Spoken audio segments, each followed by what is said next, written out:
Energy. तो ये spring है और हमने एक फोर्स ऐसे लगाया है फॉरवर्ड डायरेक्शन में, तो स्प्रिंग एक्सटेंड कर जाएगी। तो स्प्रिंग का पहले मैं कॉपी पेस्ट कर लेता हूँ और ऐसे पुशिंग फोर्स लगाया, सपोज करो 5 न्यूटन का फोर्स लगाया। फोर्स लगाते ही ये स्प्रिंग की नेचुरल लेंथ है ना, फोर्स लगाते ही ये कंप्रेस हो जाएगी। सपोज करो 5 न्यूटन का फोर्स लगाया तो ये कंप्रेस हो गई, ठीक है, कंप्रेस हो गई। तो इसका कंप्रेशन सपोज 10 मीटर है, कंप्रेशन सपोज करो 10 मीटर, ये रफ डेटा ले रहे हैं हम लोग ऐसे ही। नाउ ये जो फोर्स है वो स्प्रिंग के ऊपर लगा है, स्प्रिंग तुम्हारे ऊपर फोर्स लगाएगी। तो थोड़ा सा ध्यान रखना, स्प्रिंग के ऊपर कौन सा फोर्स लगा है और स्प्रिंग तुम्हारे ऊपर कौन सा फोर्स लगाती है। अभी जो स्प्रिंग फोर्स लगाती है वो हमने नहीं दिखाया है, ये फोर्स स्प्रिंग के ऊपर लग रहा है, ठीक है, ये फोर्स स्प्रिंग के ऊपर लग रहा है। तो जस्ट ये 10 मीटर।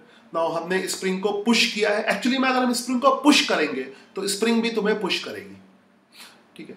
अब अगले डायग्राम में जस्ट इसको और फर्दर पुश करो। पहले हमने 5 न्यूटन पुश किया तो 10 मीटर पुश हो गया, हमने 10 न्यूटन का फोर्स लगाया, सॉरी 5 न्यूटन का फोर्स लगाया, 10 मीटर पुश हो गई। 10 न्यूटन का फोर्स लगाया तो थोड़ी सी और पुश हो जाएगी, ये फोर्स स्प्रिंग के ऊपर लग रहा है। एंड ये हम कैलकुलेट कर सकते हैं इस डेटा से। तो इसी में स्प्रिंग कांस्टेंट का यूज है, यू कैन कैलकुलेट इट।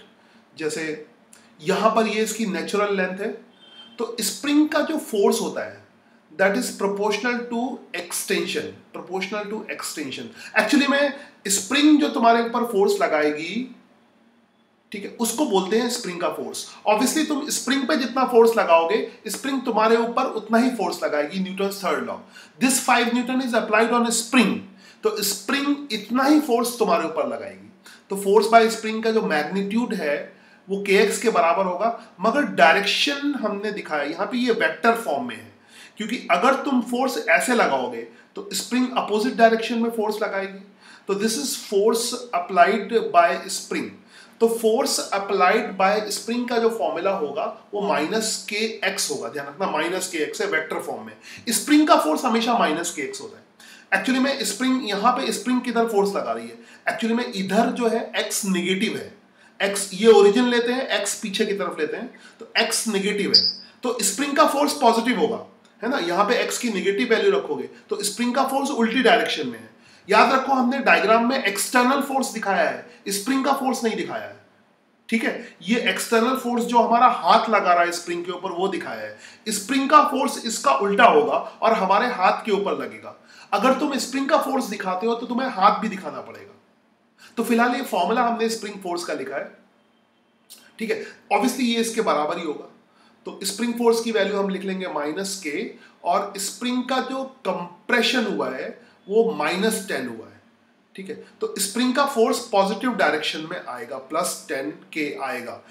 याद रखो ये स्प्रिंग का फोर्स नहीं है, ये बाहर के आदमी का फोर्स है, तो स्प्रिंग का फोर्स उल्टी डायरेक्शन में होगा जो हमने दिखाया नहीं, तो यहां पे ध्यान रखना है इस चीज का। तो ये force applied by the spring 10k है, ठीक है, force applied by the spring 10k हो गया। नाउ दूसरे केस में हम देख लेते हैं, ये अब दिखाया है, अब दिखाया ये फोर्स अप्लाइड, मगर ये किसके ऊपर लग रहा होगा, आदमी के ऊपर, और ये न्यूटन्स थर्ड लॉ से इक्वल एंड अपोजिट होंगे and they will act on different object. अब अगर किसी को यहाँ पे न्यूटन का तीसरा नियम नहीं आता होगा तब उसको बहुत परेशानी होने वाली है। तो ये फिजिक्स का तुम समझो ड्रॉबैक है कि पीछे की चीज नहीं आती होगी तो आगे की और नहीं आएगी और नहीं आएगी, और तुम मतलब सोच ही नहीं सकते, आगे तुम्हें बहुत दिक्कत आने वाली। तो जिन्होंने न्यूटन्स थर्ड लॉ जिनके दिमाग में है उनको तो ये बहुत कंफर्टेबल लग रहा होगा, इसीलिए मैंने न्यूटन्स थर्ड लॉ के इतने सारे एग्जांपल लिए थे, तुम्हें याद होगा, ठीक है। तो खैर, तो यहां पर स्प्रिंग का फोर्स कितना है, दैट इज 5 न्यूटन, तो k की वैल्यू निकल जाएगी। k के बारे में मैंने तुम्हें पहले भी इंफॉर्मेशन दे रखी है कि k स्प्रिंग का कांस्टेंट होता है और k की वैल्यू स्प्रिंग के लिए फिक्स होती है, तो k की वैल्यू 1/2 आ गई। तो अब अगर फर्दर तुम्हें कंप्रेशन निकालना है कि ये कितना कंप्रेशन हुआ, तो k की वैल्यू को हम यूज कर सकते हैं। तो स्प्रिंग का जो फोर्स है, याद रखो स्प्रिंग का फोर्स है ये कौन सा वाला, ये वाला रेड वाला स्प्रिंग का फोर्स है। स्प्रिंग के फोर्स का फॉर्मूला हमेशा -kx होता है, तो k की वैल्यू तो 1/2 आ गई है ना, और x जो है ऐसे हो गया, एक्स ऐसे हो गया। और एक चीज और याद रखोगे, मगर जब वर्क डन कैलकुलेट करोगे तो ये माइनस के एक्स मत रखना। माइनस का मतलब है कि स्प्रिंग फोर्स फॉरवर्ड डायरेक्शन में होगा, इसका मैग्नीट्यूड अब भी के एक्स के बराबर है। अगर हम स्प्रिंग फोर्स के या किसी भी फोर्स के मैग्नीट्यूड की बात करेंगे तो फोर्स का मैग्नीट्यूड कभी निगेटिव नहीं होता। तो ये फॉर्मूला वेक्टर फॉर्म में लिखा है, याद रखोगे, माइनस के एक्स वेक्टर फॉर्म में लिखा है। तो खैर हमें निकालना क्या था कि ये कितना कंप्रेस किया है, 10 न्यूटन का फोर्स लगाने पे कितना कंप्रेस किया है। तो 10 न्यूटन का फोर्स लगाने पे स्प्रिंग का फोर्स कितना होगा, स्प्रिंग का फोर्स ये भी 10 न्यूटन होगा, ऑब्वियसली जितना फोर्स लगाओगे तुम उतना स्प्रिंग का फोर्स होगा। तो स्प्रिंग का फोर्स 10 न्यूटन हो गया और एक्स की वैल्यू हमने निकाल ली, एक्स की वैल्यू हम कैलकुलेट कर सकते हैं। तो ये कंप्रेशन आ गया, एक्स की वैल्यू कितनी आ गई, -20, -20 मतलब पीछे की तरफ 20 आ गई, पीछे की तरफ 20 आ गई। ठीक है, इज इट क्लियर? तो ये एक्सप्लेनेशन हो गया, के की वैल्यू का यूज हो गया, के की वैल्यू का यूज हो गया। आई होप तुम्हें स्प्रिंग फोर्स के बारे में इन डेप्थ नॉलेज इससे मिली होगी। और ये कंप्रेशन की बात करें, यूनिट भी जाना जरूरी है ना, है के की यूनिट न्यूटन पर मीटर। हाँ फिलहाल हम, हाँ न्यूटन पर मीटर होती है, यूनिट लिख सकते हो के की के की लिखना तो फिलहाल हमने यहाँ पे नहीं लिखी है, मगर के की यूनिट न्यूटन पर मीटर होती है। परफेक्ट। नाउ तो ये हमने पुशिंग स्प्रिंग फोर्स के बारे में थोड़ी सी बात की। अब हम बात करते हैं पुलिंग की। हम इस स्प्रिंग को 2 न्यूटन से पुल करते हैं। याद रखो स्प्रिंग काफी इंपॉर्टेंट है, और स्प्रिंग, अगर तुम स्प्रिंग को पुश करोगे तो स्प्रिंग तुम्हें पुश करेगी, स्प्रिंग को तुम पुल करोगे तो स्प्रिंग तुम्हें पुल करेगी। स्प्रिंग को अब हम पुल कर रहे हैं 2 न्यूटन के फोर्स से, ठीक है। तो स्प्रिंग हमें पुल करेगी, स्प्रिंग पुल करेगी। तो अब एक्स की वैल्यू जो है दैट इज सपोज करो 1 मीटर, है ना।